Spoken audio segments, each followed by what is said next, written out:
La jarre vide. Une histoire zen pour la clarté mentale et la paix intérieure.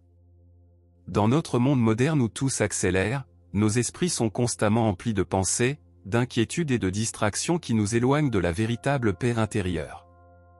Cette histoire ancestrale, transmise de maître à disciple pendant des générations dans les monastères zen d'Extrême-Orient, nous enseigne l'art profond de vider l'esprit pour découvrir la sérénité qui a toujours été là, attendant d'être révélée. Accompagnez Kenji, un jeune moine en quête d'illumination, tandis qu'il apprend de son sage maître Roshi la leçon la plus importante, que ce n'est qu'en vidant complètement notre jarre mentale que nous pouvons la remplir de la sagesse de l'instant présent.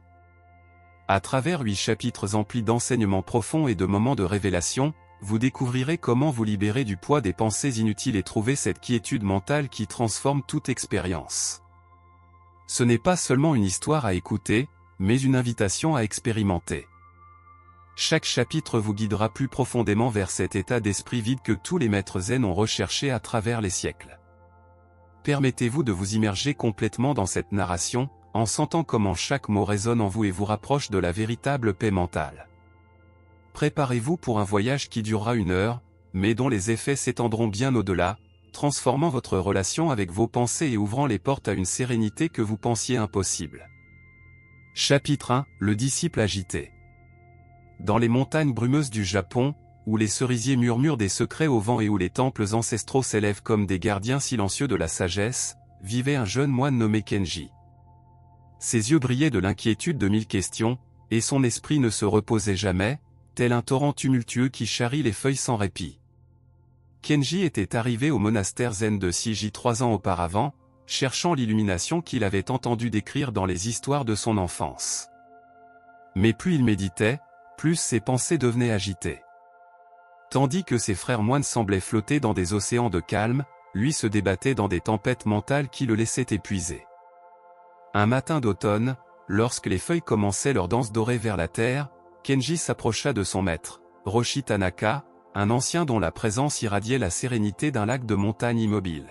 « Maître, dit Kenji en s'inclinant respectueusement, j'ai médité pendant des heures, des jours, des mois, mais mon esprit demeure comme un singe sauvage sautant de branche en branche. Comment puis-je trouver la paix que je vois en vous ?» Roshi sourit avec cette douceur que possèdent seulement ceux qui ont trouvé la vérité. « Mais Kenji-san, viens avec moi au jardin. Il y a quelque chose que tu dois voir. » Ils marchèrent en silence le long de sentiers de gravier qui craquaient doucement sous leurs pieds nus. Le jardin du monastère était un poème écrit en pierre et mousse, où chaque élément avait été placé avec la précision d'un pinceau de maître. Au centre, près d'un bassin qui reflétait les nuages comme un miroir céleste, se trouvait une petite table de bambou. « Là, assieds-toi » invita Roshi, et tous deux prirent place sur des coussins usés par des années de contemplation. Le maître prit une jarre en céramique qui reposait sur la table. C'était une pièce simple mais magnifique, de la couleur de la terre après la pluie, avec des veines qui ressemblaient à de minuscules rivières parcourant sa surface. « Cette jarre, dit Roshi en la tenant avec révérence, est dans ce monastère depuis plus de 200 ans. Sais-tu pourquoi nous la valorisons tant ?» Kenji observa la jarre, cherchant quelque chose de spécial en elle, des inscriptions sacrées, des ornements précieux, quelques signes de son importance. Mais il ne trouva rien d'exceptionnel. « Non, maître. Elle ressemble à une jarre ordinaire. » « Exactement, » murmura Roshi, et dans ses yeux s'alluma cette étincelle qui apparaît lorsqu'il s'apprête à partager une vérité profonde. Cette jarre est extraordinaire précisément parce qu'elle est complètement vide. Elle ne contient pas d'eau, ne garde pas de riz, ne stocke aucun trésor. Son vide est sa plus grande vertu. Kenji fronça les sourcils, confus. « Mais maître, à quoi sert une jarre vide ? Une jarre pleine peut étancher la soif, apaiser la faim. »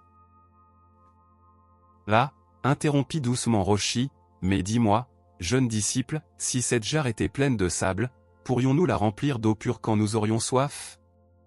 Si elle était pleine de pierres, le riz y rentrerait-il quand nous aurions faim ? Si elle était pleine d'eau sale, pourrions-nous y mettre des fleurs fraîches ?» Kenji commença à comprendre, mais la vérité complète demeurait encore brumeuse dans son esprit, comme l'aube qui pointe à peine derrière les montagnes. « Ton esprit, Kenji-san, continua Roshi, est comme cette jarre. Mais au lieu d'être vide, il est complètement plein, plein d'inquiétudes sur demain, de souvenirs d'hier, de jugements sur le présent, de désirs pour ce que tu n'as pas, de crainte de ce que tu pourrais perdre. Comment un esprit déjà complètement plein peut-il se remplir de paix? Le jeune moine sentit comme si une brise fraîche avait traversé sa conscience, emportant quelques-unes des feuilles agitées de ses pensées. « Mais maître, demanda-t-il d'une voix tremblante, comment vit-on un esprit? Les pensées viennent d'elles-mêmes, comme les vagues de la mer. Je ne peux pas les arrêter. » Roshi se leva lentement, prit la jarre vide et la plongea dans le bassin. Quand il la sortit, elle débordait d'eau cristalline qui reflétait le ciel. « Vois-tu, Kenji ? Quand la jarre était vide, elle a pu se remplir instantanément de cette eau pure. Je n'ai pas eu à lutter contre quoi que ce soit, je n'ai pas eu à forcer quoi que ce soit. Je l'ai simplement immergée et elle s'est remplie naturellement. » Puis, sous le regard attentif de son disciple, il versa lentement la jarre jusqu'à la vider complètement à nouveau. Ainsi doit-il en être avec ton esprit. Tu ne dois pas combattre les pensées comme si elles étaient des ennemis. Tu ne dois pas forcer le vide. Tu dois simplement apprendre à retourner ta jarre mentale, permettre qu'elle se vide, et alors elle pourra se remplir naturellement de la paix de l'instant présent. Tandis que les paroles de son maître s'installaient dans son cœur comme des graines en terre fertile, Kenji ressentit pour la première fois en année un moment de véritable quiétude mentale. C'était bref, comme l'espace entre deux respirations, mais c'était réel. « Pendant cette semaine, dit Roshi, je veux que tu viennes ici chaque matin à l'aube. Tu t'assoiras simplement avec cette jarre vide et tu observeras. N'essaie pas de méditer, n'essaie pas de vider ton esprit par force. Observe juste la jarre et contemple son vide parfait. » Kenji acquiesça, sentant dans sa poitrine un mélange étrange d'espoir et d'humilité. Pour la première fois, il ne se sentait pas comme un échec sur le chemin spirituel, mais comme un étudiant qui avait reçu le premier indice d'un grand mystère. Tandis qu'il retournait vers le monastère, le soleil se couchait derrière les montagnes, peignant le ciel de tons dorés et pourpres. Dans la quiétude du crépuscule, Kenji put entendre quelque chose qui avait toujours été là mais que son esprit agité n'avait jamais perçu, le son profond et paisible du silence même. Cette nuit-là, pour la première fois en mois, il dormit sans que son esprit ne saute d'inquiétude en inquiétude. Il avait commencé à comprendre que la paix n'était pas quelque chose qu'il devait créer, mais quelque chose qui existait déjà quand il cessait de créer tant de bruit mental. Chapitre 2 – Les nuages de l'aube. Le premier rayon de soleil caressait à peine les sommets enneigés quand Kenji s'éveilla. La cloche du monastère n'avait pas sonné, mais quelque chose en lui l'avait appelé avec la douceur d'une brise matinale. Il s'habilla en silence, sans réveiller ses compagnons de cellule, et marcha pieds nus dans les couloirs de bois qui craquaient comme de vieux souvenirs. Le jardin semblait un monde différent à l'heure de l'aube. Une brume subtile flottait entre les arbres, et les gouttes de rosée sur les feuilles brillaient comme de petites étoiles tombées du ciel. Le bassin reflétait les nuages qui se mouvaient lentement, créant un second ciel sur la terre. Là se trouvait la table de bambou, et sur elle, la jarre vide l'attendant comme une vieille amie. Kenji s'assit sur le coussin et contempla l'objet qui avait commencé à changer sa perspective. Au début, son esprit fit ce qu'il faisait toujours, il commença à bouger comme de l'eau inquiète. Des pensées sur les tâches du jour, des mémoires de conversations passées, des questions sur l'avenir, toutes se disputaient son attention. Mais cette fois, au lieu de lutter contre elles, il se rappela les paroles de son maître et les regarda simplement passer, comme des nuages traversant le ciel. « N'essaie pas de méditer, se rappela-t-il. Observe juste la jarre. » La jarre était extraordinairement simple. Elle n'avait pas de décorations élaborées, elle ne proclamait pas son importance avec de l'or ou des bijoux. Sa beauté résidait dans son humilité, dans la façon dont son intérieur ouvert semblait inviter l'univers entier à le remplir. Tandis qu'il observait, Kenji commença à remarquer des choses qu'il n'avait pas vues le jour précédent. La façon dont la lumière matinale jouait sur sa surface, créant des ombres subtiles qui changeaient graduellement à mesure que le soleil montait. La manière dont le vide intérieur semblait avoir sa propre présence, non pas comme l'absence de quelque chose, mais comme un potentiel pur, comme une possibilité infinie. Bonjour, jeune disciple. La voix douce de Roshi ne le fit pas sursauter.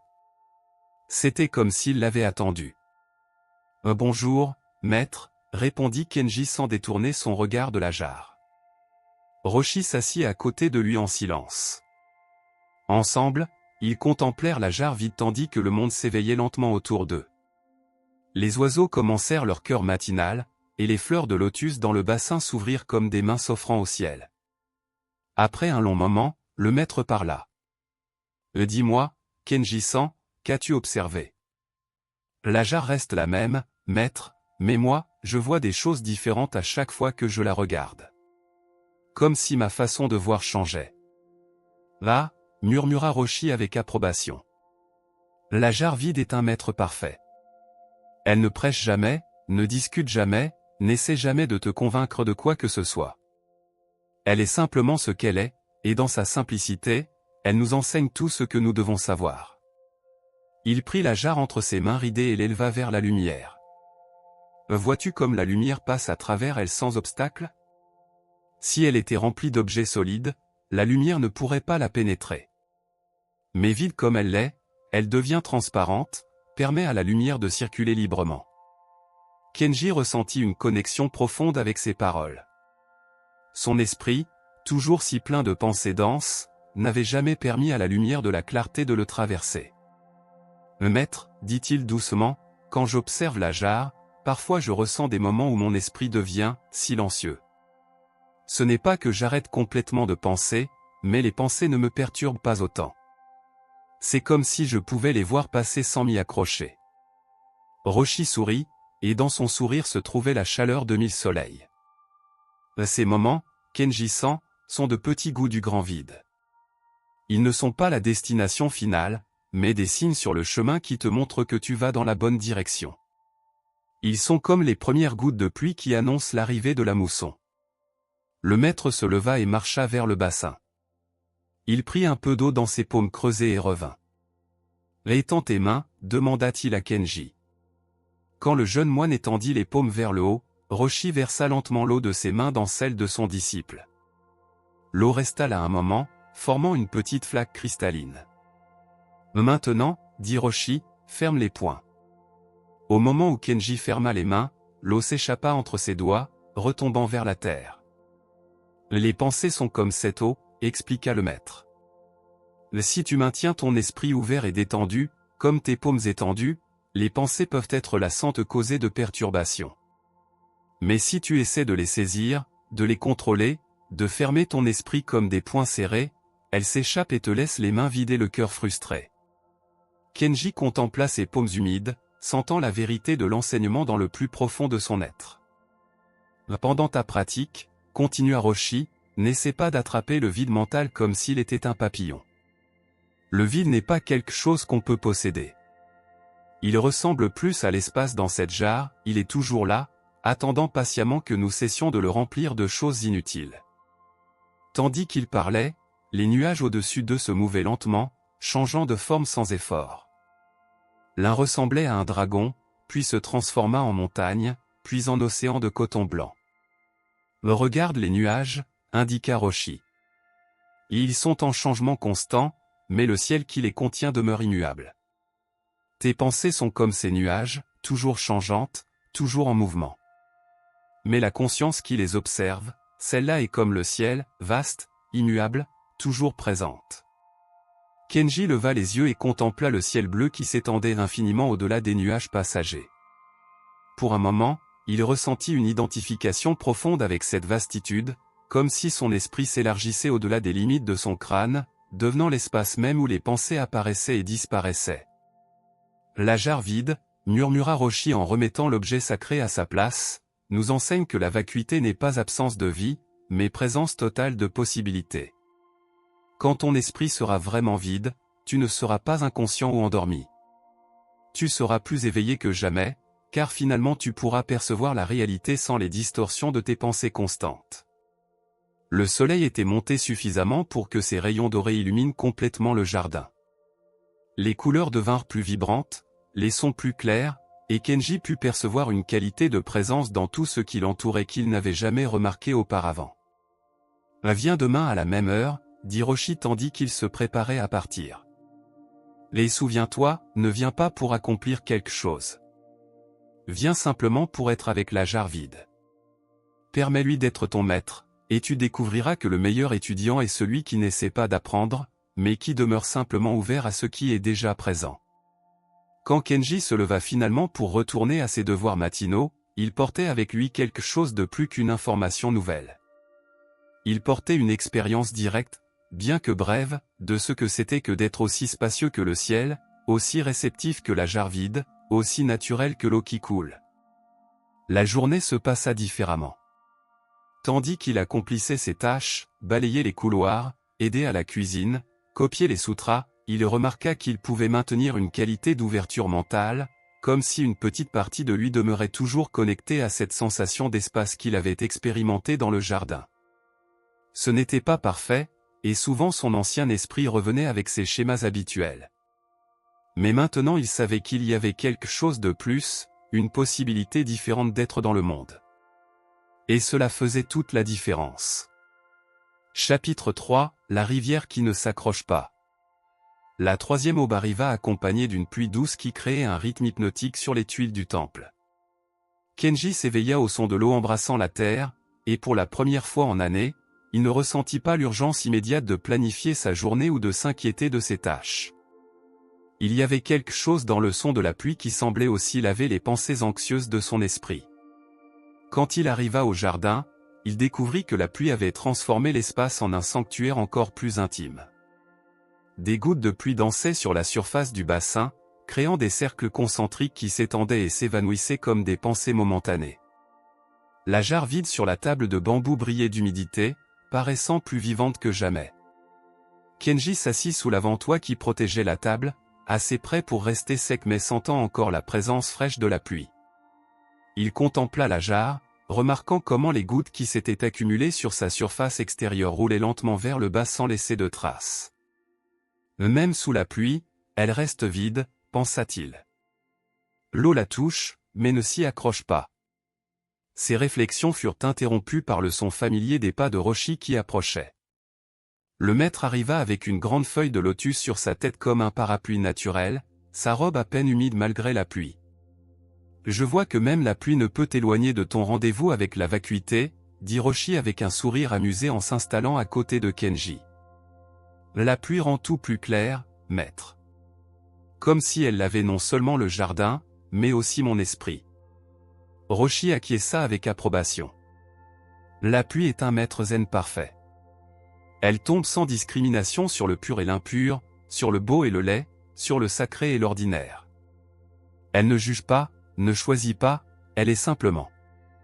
Tous deux demeurèrent en silence, écoutant la symphonie douce de la pluie. Kenji remarqua que son esprit était remarquablement plus calme que les jours précédents. Les pensées venaient encore, mais elles semblaient moins collantes, moins urgentes, comme les gouttes de pluie qui touchaient la jarre puis glissaient sans adhérer. « Maître, dit-il finalement, j'ai remarqué quelque chose d'étrange ces derniers jours. Quand je regarde la jarre, parfois je sens comme si moi aussi j'étais vide, comme s'il n'y avait pas de moi solide qui observe. C'est une sensation étrange mais libératrice. » Roshi prit la jarre entre ses mains, permettant à quelques gouttes de pluie de tomber à l'intérieur. « Vois-tu ceci ?» demanda-t-il, montrant les gouttes qui reposaient maintenant au fond de la jarre. « Maintenant il y a de l'eau dans la jarre, mais la jarre a-t-elle perdu sa nature vide ?» Kenji observa attentivement. « Non, l'espace est encore là. L'eau est dans le vide, mais le vide n'a pas disparu. » Exactement. Ta vraie nature est comme le vide de cette jarre. Les pensées, les émotions, les expériences sont comme ces gouttes de pluie. Elles peuvent apparaître dans ta conscience, mais elles ne détruisent pas ta nature spacieuse fondamentale. Le problème surgit quand nous nous identifions aux gouttes au lieu de nous reconnaître comme l'espace qui les contient. Roshi inclina doucement la jarre, permettant aux gouttes de retourner au bassin. « Où sont allées les gouttes ?» demanda-t-il. « Là elles sont retournées à l'eau, maître. » « Et où étaient-elles avant d'être gouttes ?» Kenji contempla la question. « Aussi dans l'eau. » « Là ainsi en est-il avec tes pensées. » Elles apparaissent depuis le vide de ta conscience et retournent au même vide. Elles n'ont jamais été réellement séparées de lui. L'erreur est de croire que nous sommes les gouttes temporaires au lieu de nous reconnaître comme l'océan de conscience d'où elles surgissent. À ce moment, un oiseau se posa sur le bord du bassin pour boire. Son reflet se forma parfaitement sur la surface de l'eau, mais quand il s'envola, le reflet disparut sans laisser de traces. L'eau demeura aussi claire et pure qu'avant. « As-tu vu cela » indiqua Roshi. Le bassin a complètement reçu l'image de l'oiseau, mais quand l'oiseau est parti, pas même une ombre de sa présence n'est restée. L'eau ne s'est pas accrochée au reflet, n'a pas essayé de le conserver, ne s'est pas angoissée de son départ. Kenji ressentit une compréhension profonde résonner dans sa poitrine. Notre esprit devrait être comme ce bassin. Oui. Réceptif à tout ce qui arrive, mais sans s'accrocher à rien de ce qui part. Quand une pensée magnifique apparaît, nous la recevons complètement. Quand une pensée douloureuse surgit, nous la recevons aussi sans résistance. Et quand l'une d'elles s'en va, nous la laissons partir sans lutter pour la retenir. Roshi se leva et marcha jusqu'au bord de l'avant-toit, étendant sa main pour recevoir les gouttes de pluie. « Viens ici, Kenji-san. » Le jeune moine s'approcha de son maître, qui prit sa main et la plaça aussi sous la pluie. « Sens les gouttes qui tombent dans ta paume. Chacune est unique, chacune touche ta peau différemment. Mais aucune ne reste en permanence. Elles arrivent, tu les sens complètement, puis elles s'en vont.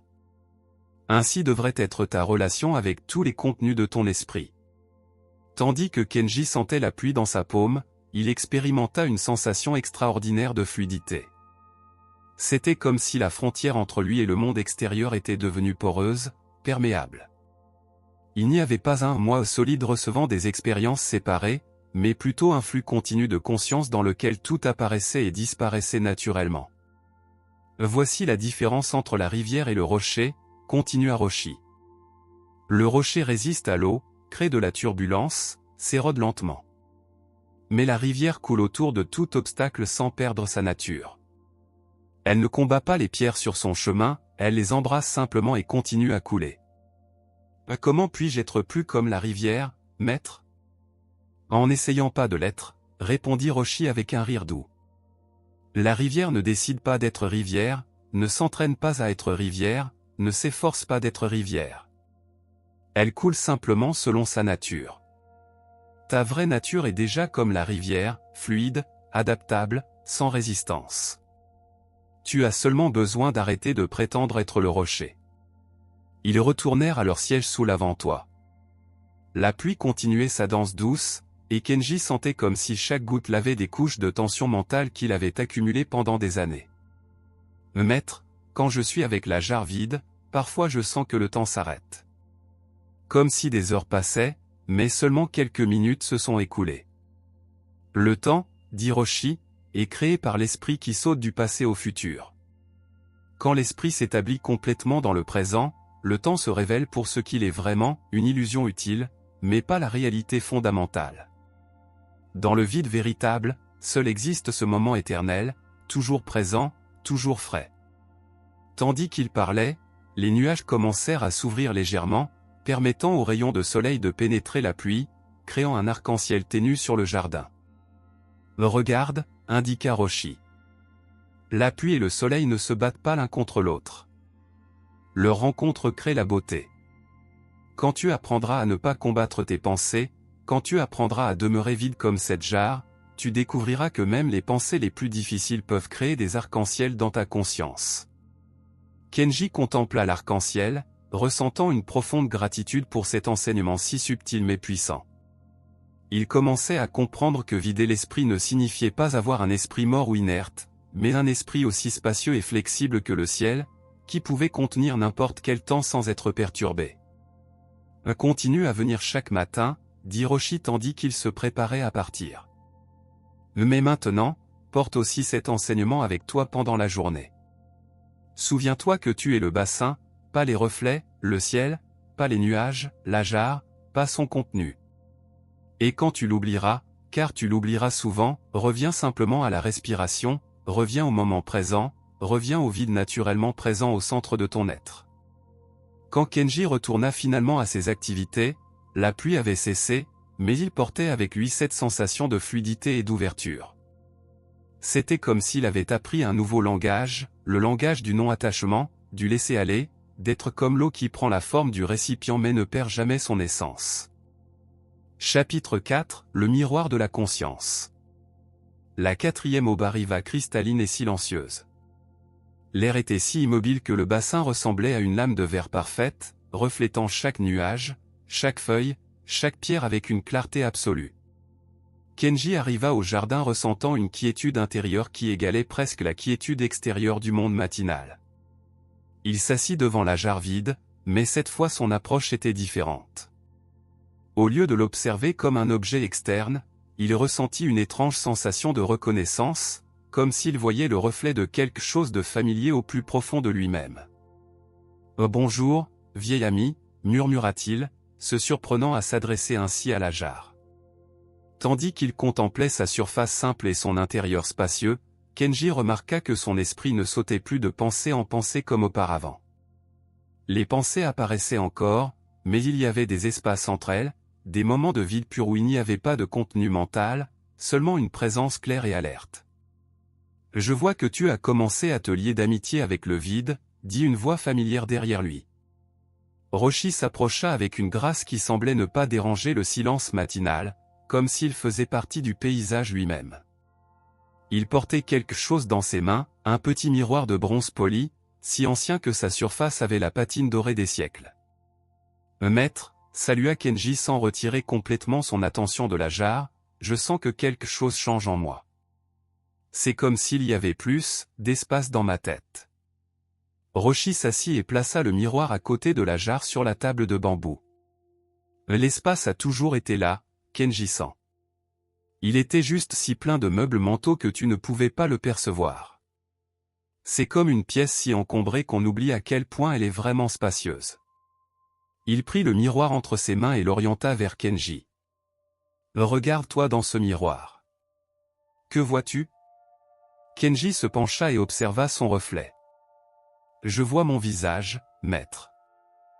Ton visage est-il vraiment à l'intérieur du miroir? Kenji contempla la question, sentant qu'il y avait quelque chose de plus profond en elle. Non, mon visage est ici. Le miroir ne fait que refléter son image. Exactement. Maintenant observe. Roshi bougea légèrement le miroir, de façon à ce qu'il reflète le ciel. Que vois-tu maintenant? Le ciel et les nuages. Le ciel est-il à l'intérieur du miroir? Non, le miroir ne fait que le refléter. Roshi orienta le miroir vers la jarre vide. L'image de la jarre apparut parfaitement reflétée dans la surface brune. Et maintenant que vois-tu? La jarre vide reflétée dans le miroir. La jarre est-elle dans le miroir? Son vide est-il dans le miroir? Kenji médita sur ceci. Non, le miroir reflète simplement ce qui est devant lui, sans ajouter ni retirer quoi que ce soit. Maintenant comprends ceci, dit Roshi d'une voix douce mais pénétrante, ta conscience est comme ce miroir. Les pensées, les émotions, les sensations, toutes les expériences apparaissent en elle comme des reflets. Mais tout comme le miroir ne devient pas bleu quand il reflète le ciel, ni ne se brise quand il reflète une pierre qui se brise, ta vraie conscience n'est jamais réellement touchée par ce qu'elle reflète. Kenji sentit une révélation fleurir en lui comme une fleur de lotus s'ouvrant à l'aube. Alors, toutes mes souffrances, toutes mes inquiétudes, toutes les pensées que je croyais être moi, ne sont que des reflets temporaires dans le miroir immuable de ta conscience, compléta Roshi. Le problème surgit quand nous nous identifions au reflet au lieu de nous reconnaître comme le miroir lui-même. Pour démontrer son point, Roshi prit une poignée de terre humide du jardin et la jeta contre le miroir. La surface devint tachée et opaque. « Qu'est-il arrivé au miroir » demanda-t-il. « Il s'est sali, il ne peut plus refléter clairement. » Mais la nature du miroir a-t-elle changé? A-t-il cessé d'être un miroir? Kenji observa plus attentivement. Non, il est encore un miroir. Il est juste temporairement obstrué. Roshi prit un tissu doux et nettoya soigneusement la surface jusqu'à ce qu'elle brille comme avant, parfaitement claire et reflétante. Voici ce qui se passe avec ton esprit. Les pensées habituelles, les jugements, les inquiétudes sont comme la boue qui tache le miroir de ta conscience. Mais la nature du miroir, sa capacité de refléter avec une clarté parfaite, n'est jamais vraiment endommagée. Elle peut toujours être nettoyée. Et comment nettoie-t-on le miroir de la conscience, maître? Au lieu de répondre directement, Roshi plaça le miroir propre devant la jarre vide à nouveau. Quel effort fait le miroir pour refléter la jarre? Aucun, il reflète simplement. Quel effort fait-il pour arrêter de la refléter quand la jarre bouge? Aucun effort non plus. Il arrête automatiquement de refléter ce qui n'est plus devant lui. Voilà ta réponse. Le miroir de la conscience se nettoie tout seul quand nous cessons d'interférer avec sa fonction naturelle. Quand nous arrêtons de nous accrocher au reflet, quand nous arrêtons de résister à ce qui apparaît, quand nous arrêtons de prétendre être les reflets temporaires, la clarté naturelle se restaure d'elle-même. Kenji contempla à la fois le miroir et la jarre, sentant comment ces deux enseignements s'entrelaçaient dans sa compréhension. La jarre lui avait enseigné le vide fertile, maintenant le miroir lui enseignait la conscience claire qui pouvait contenir ce vide. Maître, quand j'observe la jarre vide maintenant, c'est comme si je voyais ma propre nature reflétée. Très bien, sourit Roshi. Tu commences à reconnaître qu'il n'y a vraiment aucune différence entre l'observateur et l'observé, entre le miroir et ce qu'il reflète, entre la conscience et le vide. Ils sont des aspects de la même réalité indivisible. À ce moment, une brise douce bougea les branches d'un cerisier proche, et des pétales roses commencèrent à tomber comme de la neige parfumée. Certains tombèrent dans le bassin, créant des ondulations concentriques. D'autres tombèrent sur la table, incluant un qui se posa délicatement sur le bord de la jarre vide. Observe, indiqua Roshi. Le pétale repose sur la jarre, mais la jarre ne cesse pas d'être vide. Le pétale se reflète dans le bassin, mais le bassin ne cesse pas d'être de l'eau. La brise bouge les feuilles, mais l'espace à travers lequel elles se meuvent demeure immobile. Kenji ressentit une paix profonde s'installer en lui. C'était comme si toutes les couches d'identification fausses qu'il avait portées pendant des années se dissolvaient doucement, ne laissant qu'une présence simple et naturelle. Voici ce que les anciens maîtres appelaient l'esprit miroir, continua Roshi. Une conscience si claire et vide qu'elle reflète parfaitement tout ce qui surgit, sans distorsion, sans jugement, sans attachement. Et aussi ce qu'ils appelaient la nature de Bouddha, cette capacité innée de rester éveillé et présent peu importe quel reflet temporaire apparaisse. Avons-nous tous cette nature, maître? Tous sont cette nature, Kenji-san. Ce n'est pas quelque chose que tu as, c'est quelque chose que tu es. Le problème est que nous sommes si fascinés par les reflets que nous oublions que nous sommes le miroir. Nous sommes si divertis par les contenus de la jarre que nous oublions que nous sommes le vide qui les contient. Roshi se leva et commença à marcher lentement autour de la table, portant le miroir avec lui. Pendant la journée d'aujourd'hui, dit-il, pratique être conscient de cette nature de miroir. Quand une pensée forte surgit, demande-toi, qui observe cette pensée? Quand tu ressens une émotion intense, demande-toi, qu'est-ce qui demeure inchangé tandis que cette émotion change? Quand tu as une expérience plaisante ou douloureuse, demande-toi, quelle est la conscience qui peut connaître à la fois le plaisir et la douleur sans être ni l'un ni l'autre? Kenji acquiesça, sentant ces questions résonner dans quelque chose de très profond en son être. Et souviens-toi, ajouta Roshi tandis qu'il se préparait à partir, le miroir n'a pas de préférence. Il ne préfère pas refléter de belles fleurs plutôt que de vilains détritus. Il reflète simplement tout avec une équanimité parfaite. Quand tu pourras être comme ce miroir, ouvert à toute expérience sans t'accrocher à aucune, tu auras trouvé la liberté que tu cherches. Après le départ de Roshi, Kenji demeura assis en contemplation. Il prit le miroir dans ses mains et l'orienta dans différentes directions, observant comment il reflétait fidèlement tout ce qui se présentait devant lui, son propre visage, le ciel changeant, les fleurs du jardin, la jarre vide.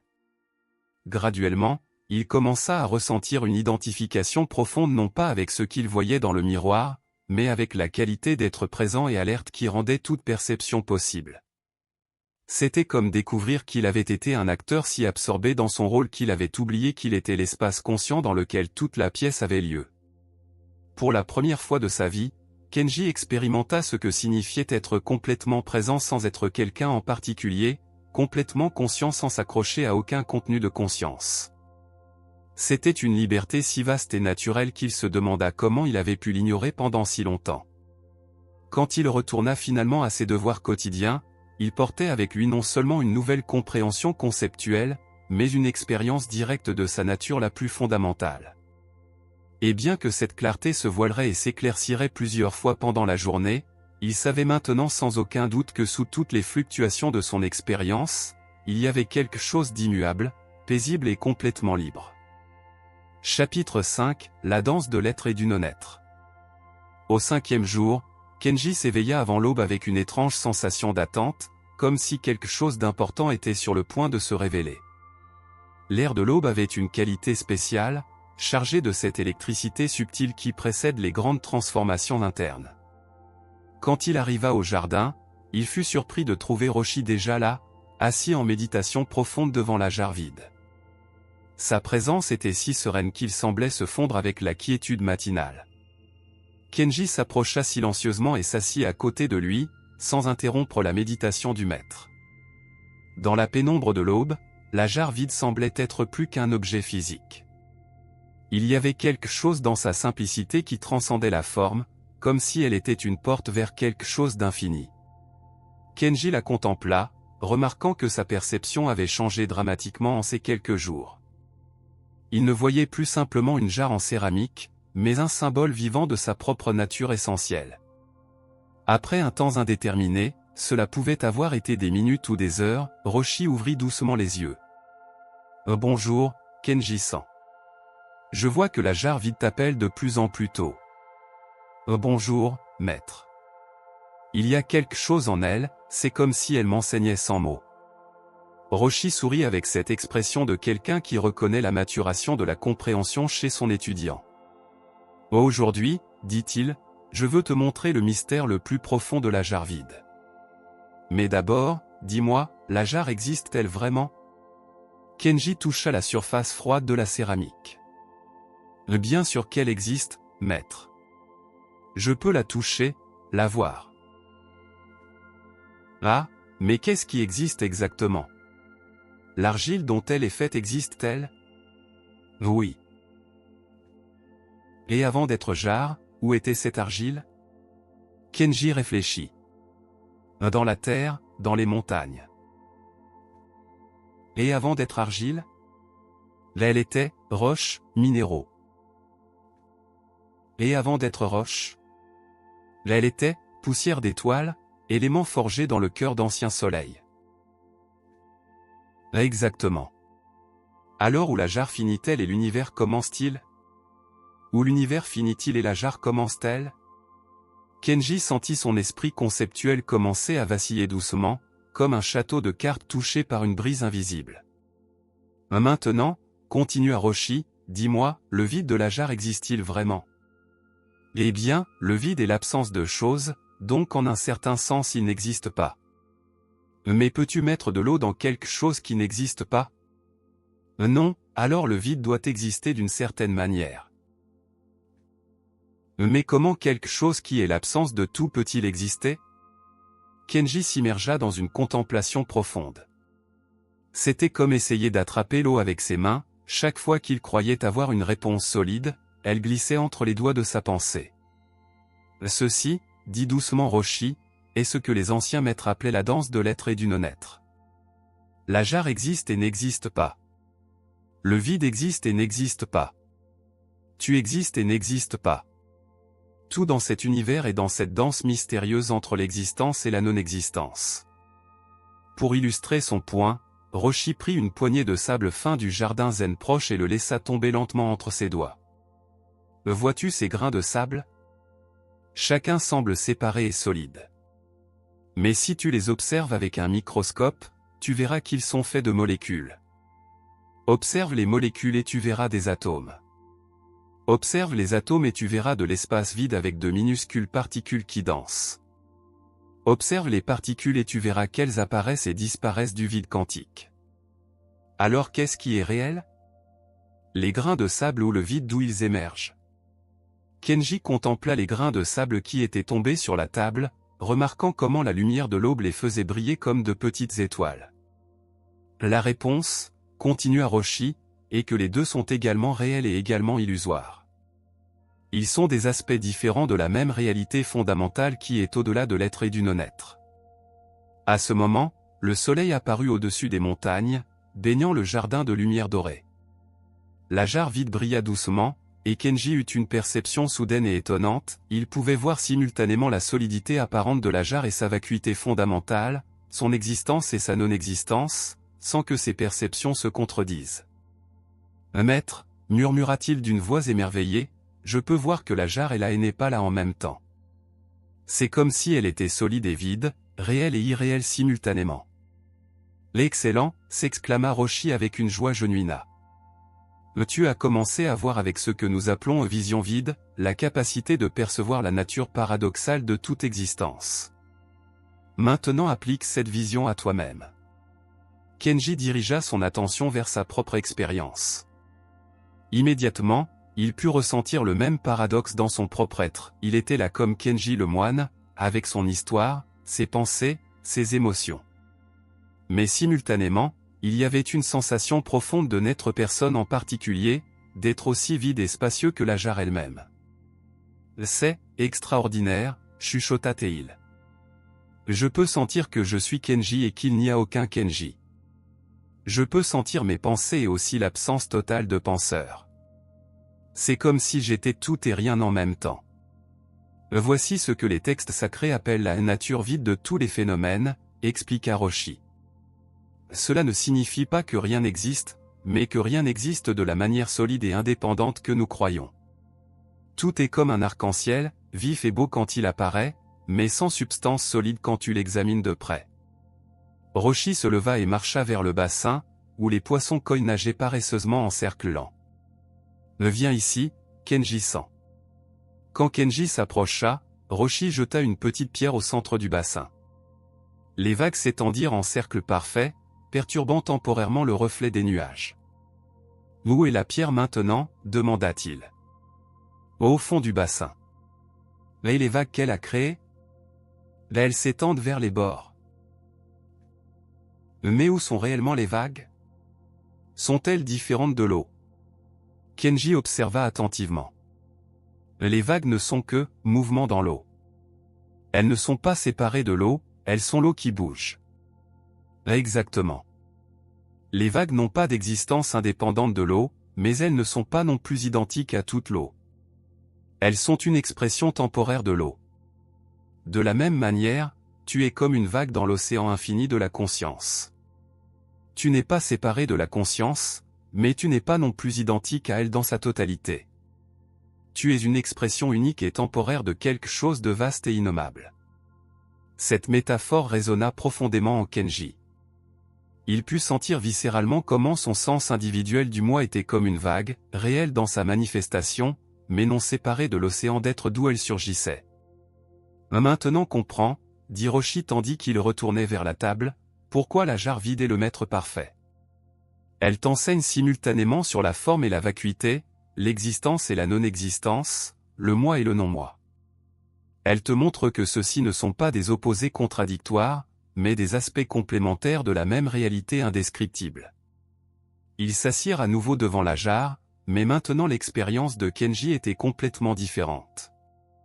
Il n'était plus un sujet observant un objet. C'était plutôt la conscience se reconnaissant elle-même à travers de multiples formes, la forme de Kenji, la forme de la jarre, la forme de Roshi, la forme du jardin, mais étant fondamentalement une. Cette compréhension, continua Roshi, est ce qui libère de la souffrance. Quand tu réalises que toi et tes problèmes êtes comme des vagues dans l'eau, réels mais non solides, significatifs mais non permanents, tu arrêtes de lutter contre la vie et commences à couler avec elle. Maître, comment puis-je maintenir cette vision pendant les activités quotidiennes? Il est si facile d'oublier et de retourner à croire que je suis solidement réel. La pratique, répondit Roshi, consiste à se rappeler régulièrement cette nature paradoxale. Quand tu te sens très solide et séparé, souviens-toi de la vacuité. Quand tu te sens trop vide ou déconnecté, souviens-toi de la forme. La jarre vide t'enseigne à danser entre ces deux aspects sans t'accrocher à aucun. Le soleil était monté suffisamment pour réchauffer doucement leur visage. Dans la nouvelle lumière, tout dans le jardin semblait briller d'une qualité translucide, comme s'il était solide et éthéré en même temps. Pendant la journée d'aujourd'hui, instruisit Roshi, pratique voir tout avec cette vision duelle. Vois la solidité apparente des choses et simultanément leur nature vide. Vois ta propre réalité comme personne et simultanément ta nature comme espace conscient. N'essaie pas de résoudre le paradoxe intellectuellement, permets simplement aux deux perceptions de coexister. Tandis que Roshi se préparait à partir, Kenji ressentit une gratitude immense d'avoir été guidé vers une compréhension si profonde. C'était comme s'il avait vécu dans un monde bidimensionnel et avait soudainement découvert la troisième dimension. Une chose de plus, dit Roshi avant de partir. Ne t'accroche pas à cette expérience spéciale. Elle aussi est vide. La vraie liberté vient quand tu peux être extraordinaire sans t'accrocher à l'extraordinaire, quand tu peux être ordinaire sans rejeter l'ordinaire. La jarre vide est spéciale précisément parce qu'elle est complètement ordinaire. Quand Kenji se leva finalement pour continuer sa journée, il portait avec lui une nouvelle façon de voir qui transformerait à jamais sa relation avec la réalité. Il avait appris à danser entre l'être et le non-être, à exister pleinement sans s'accrocher à l'existence, à être complètement humain tout en reconnaissant sa nature immuable au-delà de l'humain. Chapitre 6, Leçon du silence. Au 6e matin, Kenji fit l'expérience de quelque chose de totalement inattendu, il s'éveilla non pas avec un sentiment d'anticipation ou de curiosité, mais avec une quiétude si profonde qu'il semblait y avoir du silence avant même que ses pensées ne commencent à se former. C'était comme si la pratique des jours précédents avait créé un espace de calme qui s'étendait désormais jusque dans son sommeil. Lorsqu'il arriva au jardin, il découvrit la scène la plus silencieuse qu'il eût jamais connue. Il n'y avait pas de brise pour faire bouger les feuilles, pas d'oiseaux chantant, pas même le murmure lointain des autres moines qui s'éveillaient. C'était comme si le monde entier avait décidé de se taire pour cette leçon particulière. La jarre vide posée sur la table semblait irradier ce silence, comme si elle en était à la fois la source et la destination.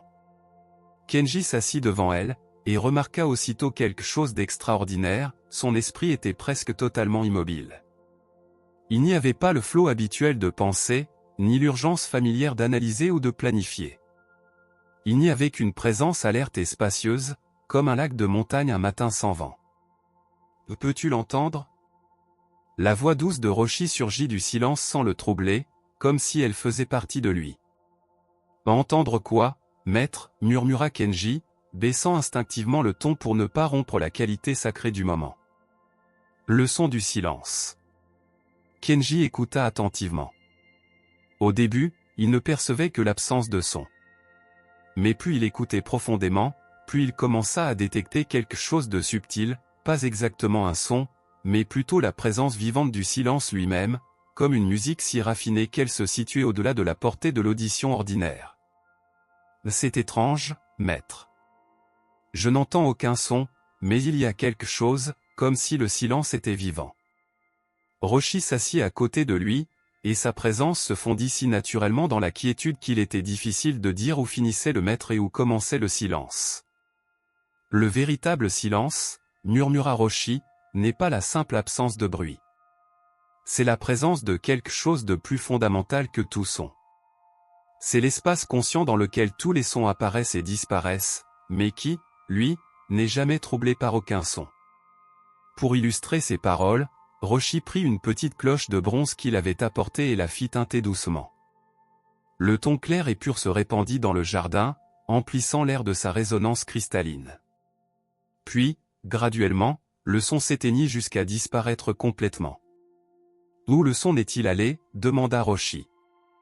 Il s'est dissous dans le silence. Et d'où venait-il? Kenji réfléchit. Du silence aussi. Oui. Le son naît du silence et retourne au silence. Mais le silence demeure inchangé, qu'il y ait un son ou non. C'est comme l'espace qui contient à la fois la présence et l'absence des objets, mais qui, lui-même, n'est jamais présent ni absent. Roshi fit sonner la cloche plusieurs fois encore, permettant à Kenji d'observer comment le son émergeait du silence et s'y dissolvait à nouveau, sans que le silence fondamental ne soit jamais altéré. Ton esprit véritable, poursuivit le maître, est comme ce silence. Les pensées en surgissent et y retournent, mais la conscience silencieuse que tu es fondamentalement n'est jamais troublée par aucune pensée, aussi bruyante ou perturbatrice soit-elle. Kenji sentit une compréhension profonde résonner en lui. Pendant tous ces jours à contempler la jarre vide, il avait appris à s'identifier non pas au contenu de son expérience, mais à l'espace silencieux dans lequel toute expérience apparaissait. Le maître, quand je suis dans ce silence, c'est comme si j'étais plus moi-même que jamais, et en même temps comme si je n'étais personne en particulier. Exactement. Tu as trouvé ta nature originelle, le silence conscient qui est avant l'identité, avant la pensée, avant toute expérience, mais qui rend possible toute identité, toute pensée, toute expérience. Roshi se leva et fit lentement le tour de la table, emportant la cloche avec lui. Ses pas étaient si silencieux qu'ils semblaient flotter au-dessus du gravier. Dans les textes anciens, dit-il en marchant, ce silence est appelé de bien des manières, l'esprit originel, la nature de Bouddha, le Tao innommable, le soi suprême. Mais tous ces noms désignent la même réalité fondamentale, la conscience silencieuse que tu es avant d'être quelqu'un en particulier. Il s'arrêta derrière Kenji et fit tinter la cloche juste au-dessus de sa tête. Le son sembla pénétrer non seulement ses oreilles, mais chaque cellule de son corps, puis il se dissout dans un silence encore plus profond qu'auparavant. As-tu remarqué quelque chose de particulier dans ce silence qui a suivi le son, demanda Roshi. Kenji réfléchit. Oui, c'était comme si le silence était plus intense, plus présent après le son. C'est parce que le contraste avec le son t'a permis de percevoir plus clairement la présence du silence. De même, parfois, nous avons besoin du contraste avec les pensées bruyantes pour apprécier pleinement le silence de notre véritable nature. Roshi retourna à sa place et posa la cloche à côté de la jarre vide. Regarde ces deux objets, dit-il. La jarre t'a enseigné le vide qui peut contenir toute chose. La cloche t'enseigne le silence qui peut contenir tout son. Mais tous deux pointent vers la même vérité, ta nature comme espace conscient, vide et silencieux, dans lequel toute expérience apparaît. Kenji contempla les deux objets, sentant qu'ils représentaient des aspects complémentaires du même enseignement profond. La jarre révélait l'espace de son être, la cloche révélait le silence de son essence. Durant les prochains jours, poursuivit Roshi, je veux que tu pratiques l'écoute de ce silence tout au long de la journée. Peu importe à quel point le monde extérieur devient bruyant, tu peux toujours retrouver ce silence fondamental si tu écoutes assez profondément. C'est comme trouver l'œil immobile au centre d'un ouragan. Mais comment puis-je écouter le silence quand il y a tant de bruit, maître? N'écoute pas les sons, répondit Roshi. Écoute ceux qui écoutent les sons. Ne te concentre pas sur les pensées, concentre-toi sur ce qui connaît les pensées. Cette conscience silencieuse qui est le témoin de toute expérience, voilà ta véritable nature. Pour illustrer cela, Roshi se mit à parler plus fort, puis plus doucement, puis à chuchoter, et finalement garda un silence complet.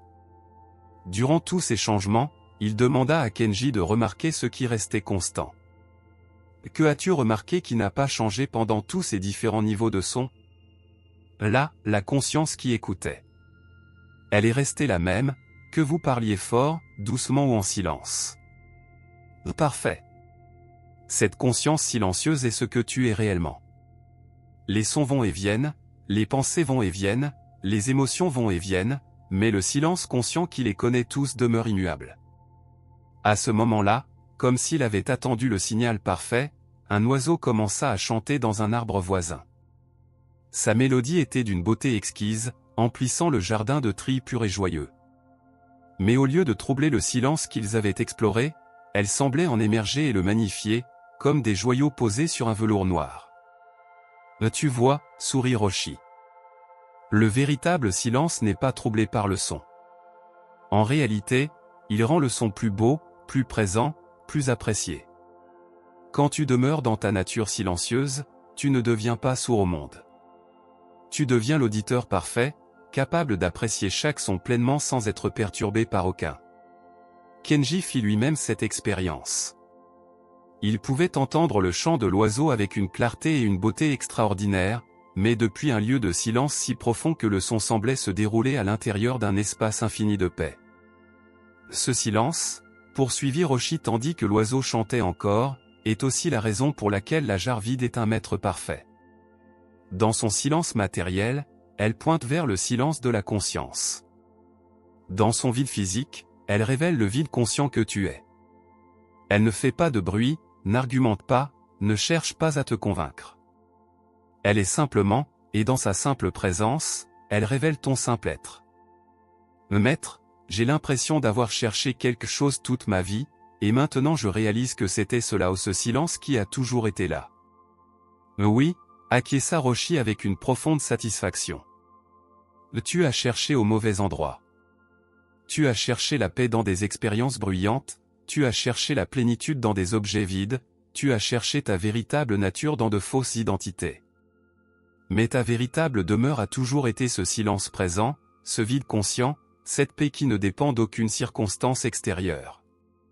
L'oiseau acheva son chant et s'envola, laissant le jardin à nouveau dans un silence physique. Mais pour Kenji, ce silence n'était plus l'absence de son, mais la présence pleinement reconnue de sa propre nature essentielle. Emporte ce silence avec toi où que tu ailles, lui conseilla Roshi en se préparant à partir. L'île est toujours disponible, toujours présent, toujours offrant refuge et paix. Quand le monde devient trop bruyant, quand tes pensées deviennent trop agitées, quand tes émotions deviennent trop turbulentes, reviens simplement à ce silence. Il est ton ancre éternelle dans l'océan toujours changeant de l'expérience. Lorsque Kenji se leva finalement pour reprendre ses devoirs, il portait avec lui non seulement une nouvelle compréhension, mais une nouvelle manière d'être au monde. Il n'était plus quelqu'un qui vivait occasionnellement des moments de silence, mais quelqu'un qui habitait en permanence le silence et expérimentait seulement de temps en temps des moments de bruit. Cette inversion de perspective allait transformer toute sa pratique spirituelle et sa vie quotidienne. Chapitre 7, la révolution silencieuse. Le 7e matin arriva avec une tempête. Non pas une tempête extérieure, le ciel restait clair et serein, mais une tempête intérieure dans l'expérience de Kenji. Pendant la nuit, il avait eu des rêves vifs et troublants, et il s'était réveillé avec l'esprit plus agité qu'il ne l'avait été depuis des jours. C'était comme si toutes les anciennes habitudes de pensée étaient revenues avec vengeance, essayant de reprendre leur territoire mental. En marchant vers le jardin, son esprit bondissait frénétiquement d'une inquiétude à l'autre, s'était-il trompé sur ses progrès ? Cette paix qu'il avait expérimentée était-elle réelle, ou se convainquait-il simplement lui-même ? Que se passerait-il lorsqu'il devrait affronter de véritables défis dans la vie ? Lorsqu'il arriva à la table où l'attendait la jarre vide, il s'assit avec un sentiment de défaite. Le silence profond des jours précédents semblait s'être dissipé, remplacé par le chaos familier des pensées anxieuses. « Je vois que la tempête intérieure est arrivée, » dit Roshi, apparaissant silencieusement comme toujours. « Maître, » dit Kenji d'une voix découragée, « tout le progrès que je croyais avoir fait semble s'être évaporé. Mon esprit est aussi agité qu'avant. Peut-être que je ne suis pas capable de cette pratique. » Roshi s'assit à côté de lui, sa présence rayonnant cette calme inébranlable qui semblait immunisée contre toute turbulence. « Ah, sourit-il, tu es arrivé au point le plus important de ton entraînement. Ce que tu expérimentes maintenant est ce que nous appelons la révolution silencieuse, le moment où ton ancienne façon d'être fait sa dernière grande tentative pour survivre. » Il prit la jarre vide et la plaça directement devant Kenji. « Et dis-moi, lorsque tu remplis cette jarre avec de l'eau sale et que tu la vides ensuite, reste-t-elle contaminée pour toujours ? » Non, maître. Une fois vidée, elle redevient propre. Et si tu la remplis de poison puis la vides ? Elle redevient également propre. Et si tu la remplis d'or liquide puis la vides ? Pareil, elle redevient vide et propre. Alors, poursuivit Roshi avec une patience infinie, pourquoi crois-tu que ta conscience serait différente ? Pourquoi penses-tu qu'être temporairement rempli de pensées anxieuses la contaminerait de façon permanente ? Kenji contempla cette analogie, sentant une petite lumière percer à travers les nuages de son désespoir. Mais maître, ces pensées paraissent si réelles, si urgentes. Bien sûr. Mais dis-moi, quand tu rêves la nuit, les expériences de rêve ne semblent-elles pas réelles et urgentes tant que tu rêves? Oui. Et que leur arrive-t-il lorsque tu t'éveilles? Mais elles se révèlent être des illusions, des créations de mon esprit. Exactement. Ce que tu expérimentes maintenant, c'est l'éveil d'un rêve bien plus profond ou le rêve de croire que tu es tes pensées, que tu es ton agitation mentale, que tu es la tempête au lieu d'être le ciel qui la contient. Pour illustrer son point, Roshi prit une poignée de feuilles sèches du sol et les jeta en l'air. Le vent les souleva et les fit tournoyer en spirale chaotique autour d'eux. L'air est-il perturbé par cette danse de feuilles, demanda-t-il. Kenji observa les feuilles virevolter. Non, l'air demeure immobile. Les feuilles se déplacent à travers lui, mais il ne bouge pas avec elles. Ta conscience véritable est comme cet air. Les pensées, aussi urgentes et convaincantes qu'elles paraissent, sont comme ces feuilles. Elles peuvent danser à travers l'espace de ta conscience, mais elles ne peuvent réellement la perturber. La perturbation que tu ressens n'est que le résultat de ton identification avec les feuilles au lieu de te reconnaître comme l'espace. Alors que les feuilles se déposaient peu à peu, Roshi poursuivit. Cette tempête intérieure que tu expérimentais, en réalité, un signe très positif. Cela signifie que tu as touché quelque chose d'authentique en toi, au point que toutes les fausses identifications sont mises au défi. C'est comme lorsque tu nettoies une pièce fermée depuis des années et d'abord, beaucoup de poussière se soulève, mais cela fait partie nécessaire du processus de purification. Kenji ressentit un profond soulagement en entendant cela. Au lieu d'être une preuve de son échec, son agitation actuelle faisait naturellement partie du processus d'éveil. Maintenant, dit Roshi en prenant de nouveau la jarre vide, je veux que tu fasses quelque chose de différent. Plutôt que de lutter contre ces pensées agitées, ou d'essayer de recréer la paix des jours précédents, permets simplement à toute cette tempête mentale d'être présente dans l'espace vide de ta conscience. Comment puis-je faire cela, maître? Imagine que ta conscience est comme cette jarre, mais infiniment spacieuse. Maintenant, permets à toutes tes pensées anxieuses, tous tes doutes, toutes tes peurs d'être comme de l'eau versée dans cette jarre infinie. Peu importe la quantité d'eau que tu verses dans quelque chose d'infiniment spacieux, il y aura toujours de la place. Kenji ferma les yeux et essaya de suivre cette instruction. Au début, les pensées semblaient résister à être contenues de cette manière. Mais peu à peu, il commença à expérimenter une sensation de vastitude intérieure capable d'accueillir n'importe quelle quantité d'agitation mentale sans en être submergé. C'est extraordinaire, murmura-t-il. Je peux sentir toute l'anxiété et la confusion, mais il y a quelque chose de plus grand qui les contient. C'est comme si j'étais un océan si vaste qu'il peut contenir n'importe quelle tempête. Exactement. Voilà la différence entre résister à tes états intérieurs et les accueillir pleinement. La résistance crée la souffrance, l'accueil total crée la liberté. Peu importe l'intensité de l'expérience, il y a toujours plus d'espace en toi pour la contenir. Roshi se leva et marcha vers l'étang, où les carpes nageaient paisiblement, malgré quelques feuilles tombées à la surface. « Vois-tu ces poissons » dit-il en les désignant. Ils ne sont pas troublés par les feuilles flottant à la surface.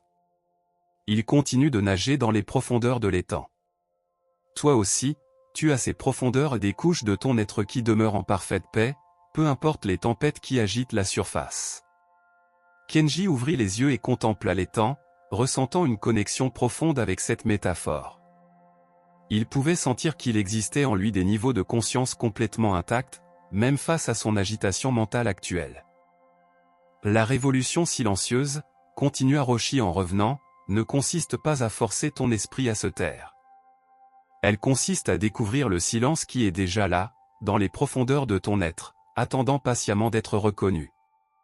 Mais comment puis-je accéder à ces profondeurs quand la surface est si agitée?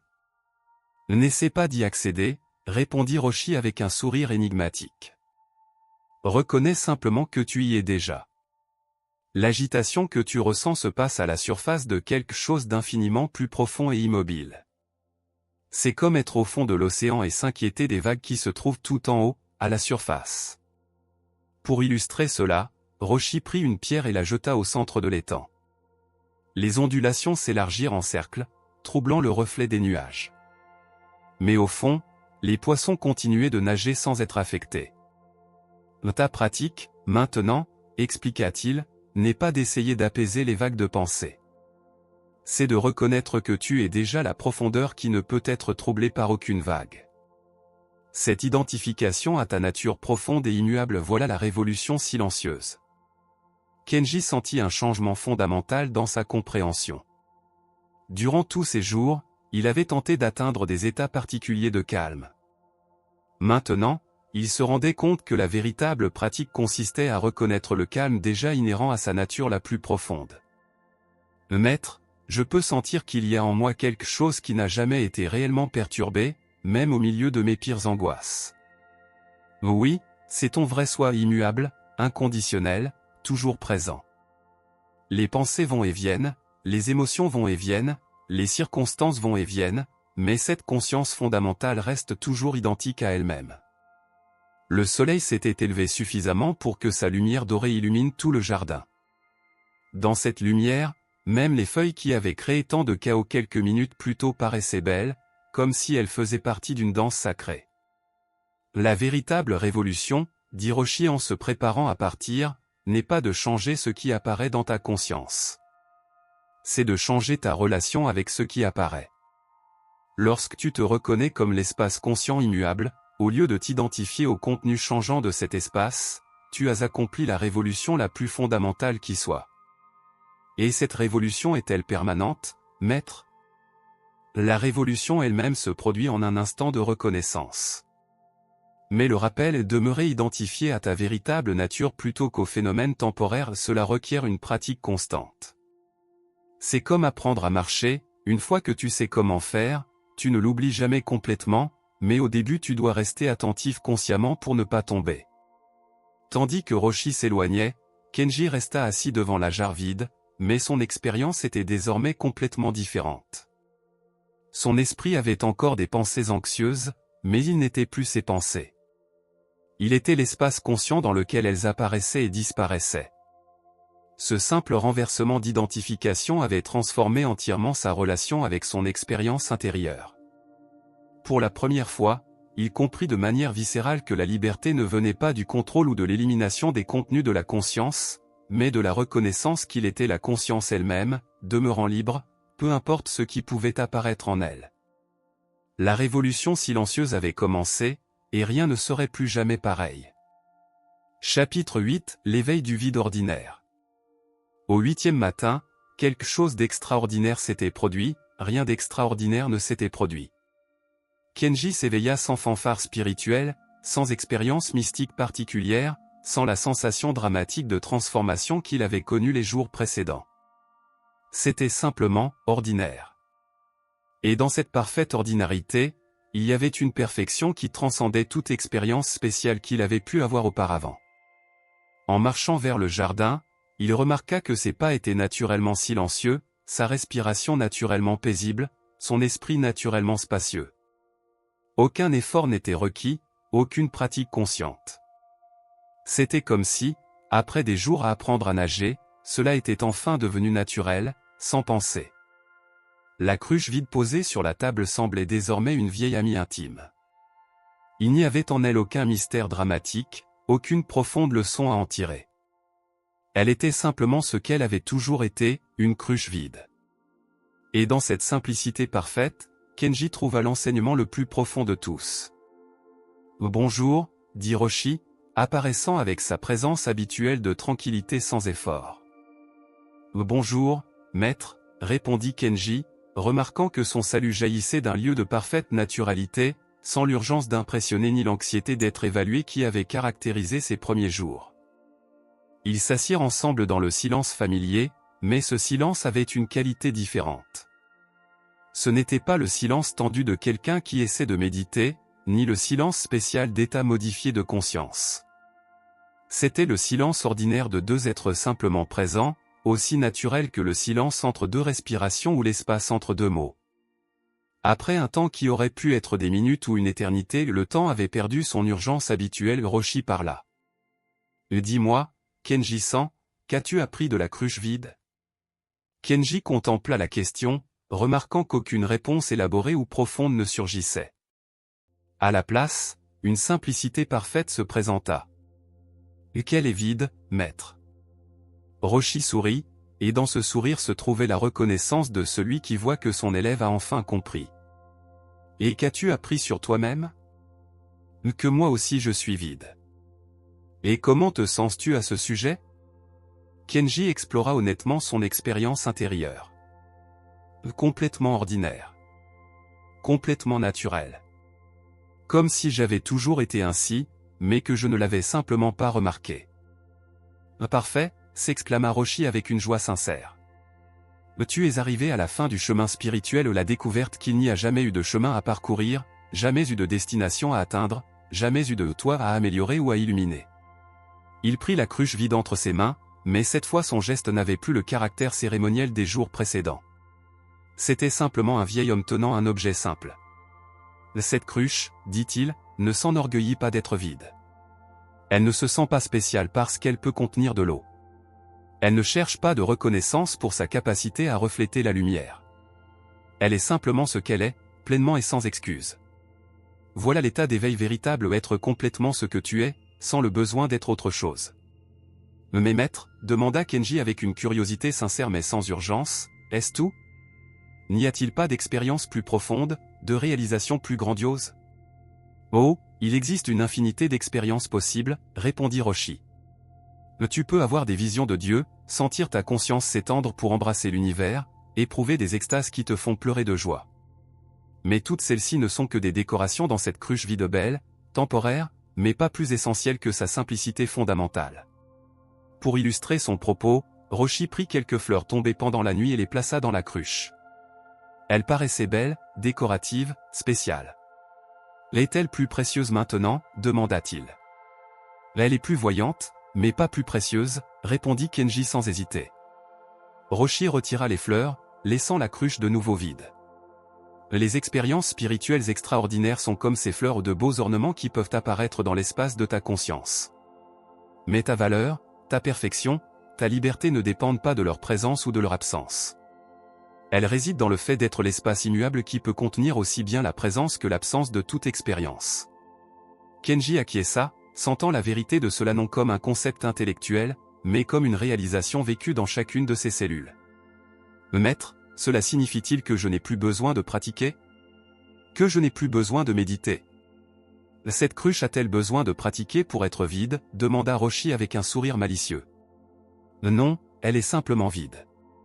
Mais si quelqu'un la remplit de boue, serait-il utile de la nettoyer? Bien sûr. Il en est de même pour ta pratique. Tu n'as pas besoin de pratiquer pour être ta vraie nature, tu le es déjà. Mais lorsque tu oublies, lorsque tu te remplis de fausses identifications, lorsque tu te confonds avec les contenus temporaires de ta conscience au lieu de te reconnaître comme la conscience elle-même, alors les pratiques peuvent être utiles pour te rappeler ce que tu n'as en réalité jamais oublié. Kenji reçut la jarre avec une profonde gratitude, mais une gratitude aussi naturelle que celle que l'on ressent en recevant un cadeau d'un ami cher. Il n'y avait ni pompe ni cérémonie en cet instant, seulement la reconnaissance simple d'une transmission complète. Maître, dit-il, que dois-je faire maintenant? Comment vivre à partir de cette compréhension? Tu vis exactement comme tu as toujours vécu, mais depuis un autre lieu. Tu continues à balayer les couloirs, mais maintenant tu sais que celui qui balaye est aussi vide que l'espace balayé. Tu continues à étudier les sutras, mais tu comprends désormais que les mots surgissent de la même source silencieuse que ta compréhension d'eux. Tu continues à interagir avec les autres moines, mais tu reconnais en eux la même conscience vide que tu as découverte en toi. Et si j'oublie? Et si je retombe dans mes anciens schémas d'identification? Alors tu oublies, dit Roshi avec un rire chaleureux. Et alors? Le ciel cesse-t-il d'être le ciel lorsque les nuages le recouvrent temporairement? Ta véritable nature n'est pas altérée parce que tu l'as momentanément oubliée. Utilise simplement l'oubli comme une occasion de te rappeler à nouveau. Chaque instant de rappel est neuf, chaque redécouverte de ta véritable nature est comme la première fois. Le soleil s'était suffisamment élevé pour que tout le jardin soit baigné de lumière dorée. Les couleurs étaient vibrantes, les sons clairs, et il y avait une qualité de présence immédiate dans tout ce qu'il percevait, extraordinaire dans son ordinarité parfaite. Une dernière chose, dit Roshi alors qu'il se préparait à quitter pour la dernière fois ses séances matinales. Ne fais pas de cette compréhension une nouvelle identité. Ne deviens pas Kenji l'illuminé à la place de Kenji le chercheur. L'un comme l'autre ne sont que des vagues temporaires dans l'océan de ce que tu es réellement. Reste vide de toute identité fixe, libre de toute image de toi-même, ouvert à être complètement neuf à chaque instant. Oui, maître. Merci de m'avoir guidé jusqu'à la maison. Je ne t'ai conduit nulle part, répondit Roshi avec un sourire. Je t'ai simplement aidé à remarquer où tu te trouvais déjà. La maison que tu as retrouvée est la maison que tu n'as jamais quittée. La paix que tu as découverte est la paix qui a toujours été ta nature. La liberté que tu as réalisée est la liberté que tu es fondamentalement. Alors que Roshi s'éloignait pour la dernière fois, Kenji resta assis avec la jarre vide, mais il n'était plus un étudiant contemplant un objet d'enseignement. Il était la conscience vide se reconnaissant elle-même dans la forme d'une jarre vide, se reconnaissant elle-même dans la forme d'un jeune moine, se reconnaissant elle-même dans la forme d'un maître âgé s'éloignant, se reconnaissant elle-même dans la forme d'un jardin baigné de lumière matinale. Il n'y avait plus de séparation entre l'observateur et l'observé, entre la conscience et ses contenus, entre le vide et la forme. Tout était une danse fluide de la même réalité fondamentale, apparaissant comme multiplicité mais étant fondamentalement une. La vie ordinaire du vide extraordinaire. Des années plus tard, Kenji, devenu lui-même maître, s'assoit chaque matin avec sa propre cruche vide. Les étudiants vont et viennent, chacun découvrant par lui-même que ce qu'il cherche est déjà ce qu'il est. La cruche demeure vide, l'enseignement demeure silencieux, et l'éveil continue de se produire comme il s'est toujours produit, non pas comme un événement dramatique, mais comme la simple reconnaissance de ce qui n'a jamais été absent. Dans la simplicité parfaite de l'instant présent, tout est complet. Dans le vide ordinaire de la conscience, toute quête trouve sa fin naturelle. Et dans la cruche vide qui repose sereinement sur la table de bambou, la sagesse de tous les maîtres zen continue d'enseigner sans parole, de guider sans effort, d'éveiller sans drame ceux qui sont prêts à découvrir qu'ils sont déjà éveillés. L'histoire se termine, mais la compréhension à laquelle elle pointe est intemporelle, toujours disponible, toujours présente, attendant patiemment d'être reconnue dans le cœur silencieux de quiconque prend le temps de simplement être vide, comme une cruche qui ne contient rien et qui, pour cette raison, peut tout contenir. Réflexion finale pour l'auditeur.